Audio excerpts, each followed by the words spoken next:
Welcome to Subramani. Please subscribe. The number of subscribers is not increasing very fast, and here is my very short view on the budget. Obviously, very many people have sent their views, and so I'm only going to talk to you about interest rates. And I don't think it is going to do anything great for the equity market. But yes, equity markets have given a big thumbs up.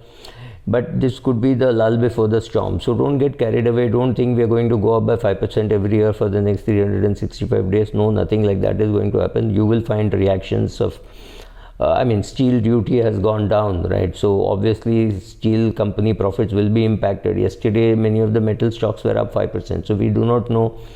10% are up in most finance and banking companies. But if you look at it the other way, last 1 week the market was down by about 800 points. We saw 50,000 not very long ago. From there, market had gone down. Now we are not yet back to 50,000. So market could just be recovering the ground lost, and market is very happy that nothing negative happened. It's like I went to meet a friend and I expected him to slap me. He did not slap me. So I considered a great achievement. Wow, he did not slap me, right? How he treated me is a different thing, but he did not slap me is something which I take it very positively and say, wow, I did not get slapped. So let us look at some of the provisions. First of all, the big picture. Fiscal deficit at 9.5% of GDP for FY21. That is not going to ease soon, which means that is again bad news for interest. I'm not saying what percentage, but yes, it's the bad news for. And they are not going to reduce the deficit too very early. It is going to go down to 4.5%, not even 3.5%, only by 2026. Some of the government could be in place, some of the finance minister, some of the prime minister could be in place. So these are promises to be made. You can always make a virtuous promise, right? When are you going to give up smoking from tomorrow? When are you going to give up sugar from day after tomorrow, right? These kind of promises. My virtuous tomorrow is going to be great, but today let me be bad. So my deficit has been postponed to 26. Believe me, I'm very happy that the deficit is happening, because only with deficit can growth happen. I am not at all against borrowing. Fiscal deficit does not bother me, but yes, it will raise interest rates. So for people who have invested in debt funds, you will see a fall in the NAV of your fund or in your total net worth, depending on how much of debt you have. So fiscal prudence, well, they are admitting that it is not there, but I like the fact that they brought Food Corporation of India into the net. So whatever they are paying, that is being shown in the deficit. So that is good news. It's more transparent. That is good news. But there is a deficit. Yes, there is a deficit. It is expected to continue and do a 12 lakh crore gross borrowing from the market in FY22, which is similar to the FY21 figure. And so the debt market has already reacted with a small jump to about 6.06. This is not very small on a day-to-day movement, but yes, interest rates, GSEC is already at 6.06. So your bank interest will also go up. So if you have kept money in savings bank account, you can wait for a little time. When bank interest go up, you can go and make a fixed deposit. Of the total spending of 34.8 lakh crores, capex spending at 5.54 lakh crore is 35% over the budget estimate of 2021, and this will be funded again by borrowing.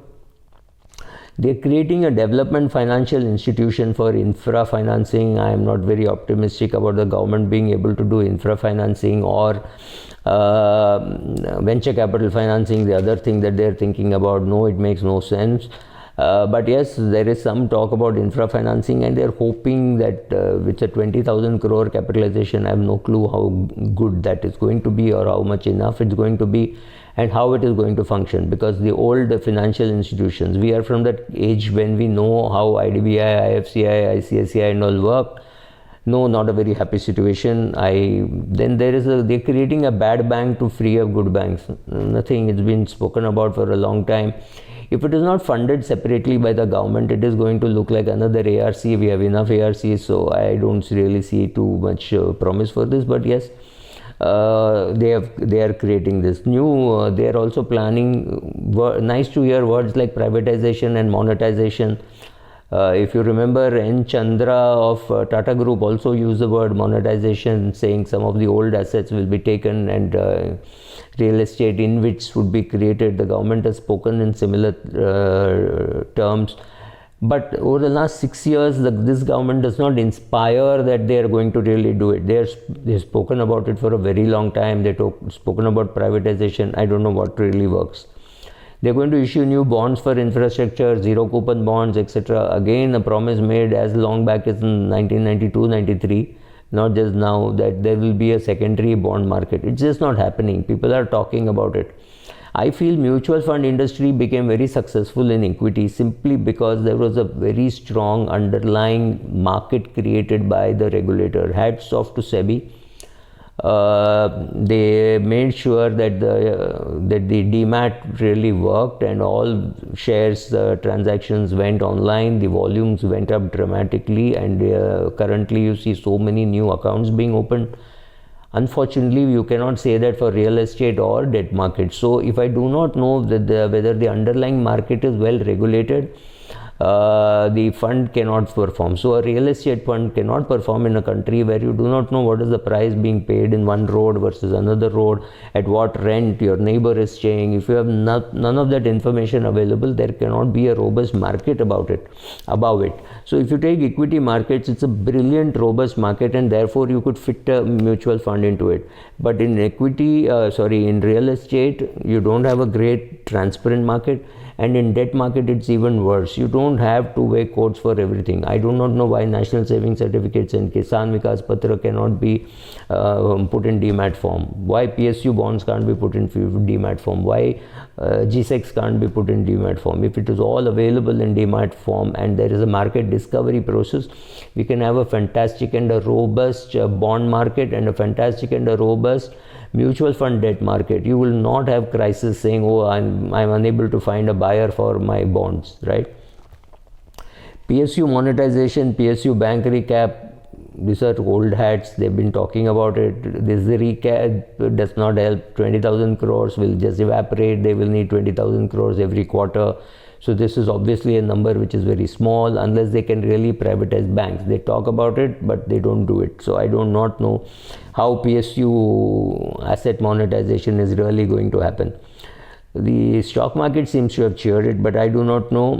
I know one thing, interest rates are going to go up, which means your debt funds are going to see a poorer return.